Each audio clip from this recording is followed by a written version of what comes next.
अब हम एक केस लेंगे जिसमें आपके पास क्लास इंटरवल अनइक्वल डिस्ट्रीब्यूशन में होगा। पहले हम ले रहे थे 10 टू 15, 15 टू 20, 20 टू 30, मतलब सेम इंटरवल में चल रहे थे। 5 टू 10, 10 टू 15, 15 टू 20, 5 का गैप चल रहा था। अब हम एक ऐसा केस लेंगे जहां आपके पास इंटरवल अलग अलग रेंजेस में दिया गया है। फॉर एग्जाम्पल आपको जो इंटरवल दिया गया है वो है 10 to 20, 20 to 40, 40 to 70, 70 to 120 and 120 to 140। अब यहाँ आपके पास इंटरवल डिफरेंट डिफरेंट है। आपका फॉर्मूला वही रहेगा।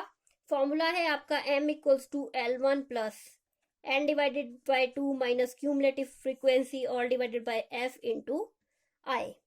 सब वैल्यूज आपको पता है, L1 क्या है, n/2 क्या है, और आपका अदर चीज क्या क्या है वो आपको पता है। अब इसकी फ्रीक्वेंसीज ले लेते हैं 4, 10, 26, 8 और 2। ये आपको फ्रीक्वेंसीज दी गई हैं। सबसे पहला काम है हमें n फाइंड आउट करना है, तो हम n निकाल लेंगे। n का टोटल आपका आएगा, कितना आ रहा है चेक कर लीजिए। n आ रहा है आपका 50। क्यूमुलेटिव फ्रीक्वेंसी ले लो, ये है x और ये f। क्यूमुलेटिव फ्रीक्वेंसी 4, 14 और नेक्स्ट आएगी 40, 48 एंड 50।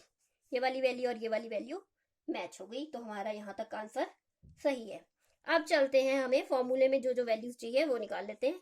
सबसे पहले चाहिए हमें n/2, दैट इज 50/2, 25।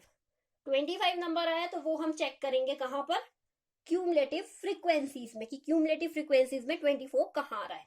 सबसे पहले केस में 4 है, सेकंड में 14, थर्ड में 40। तो 40 के अंदर ही 25 आएगा, क्योंकि ये रेंज है 14 टू 40, मतलब 14 के बाद के नंबर और 40 से पहले के नंबर इसके अंदर इंक्लूडेड है। तो यहाँ आ गया 25। तो आपकी क्यूमुलेटिव फ्रीक्वेंसी कौन सी हुई, 14। फ्रीक्वेंसी हुई आपकी 26 और फ्रीक्वेंसी क्लास हुई 40 टू 70। ये हुई आपकी मीडियन क्लास। फ्रीक्वेंसी क्लास भी बोल सकते हो और मीडियन क्लास भी बोल सकते हो। ये हुई आपकी मीडियन क्लास। अब आपके पास वैल्यूज मिल गई हैं आपको। n/2 आपको पता है, L1 आपका होगा, लोअर लिमिट कितनी है इसकी, 40।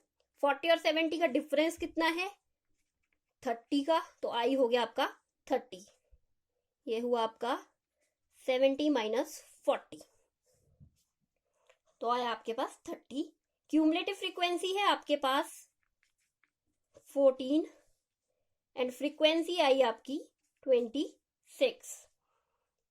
यहां तक क्लियर है, तो आगे आप वैल्यूज पुट करेंगे और आंसर निकाल लेंगे।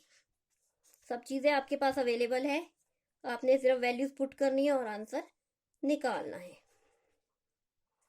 इंटरवल का डिफरेंस आपका 30 का। अब कैलकुलेशंस कीजिए और आंसर निकाल लीजिए। ये हुआ आपका 40 plus 11 divided by 26 into 30। Cut कटा के ये वैल्यू आएगी आपकी 12 पॉइंट नहीं, ये इतने कट के आया, ये सारी चीज़ें कट के आया 12.60। 40 प्लस 12.60 यहाँ है, यहाँ नहीं है, 60। ये हुआ आपका 52.60 आपका आया m की वैल्यू। ये अभी हम m निकाल रहे हैं। अब m की वैल्यू जो क्या आपकी m की वैल्यू आ रही है 52.60, ये फॉल करेगी 40 टू 70 की मीडियन क्लास में। तो इसको आप लिख सकते हो fall under 52.60, fall under 40 to 70 column, so that the value of m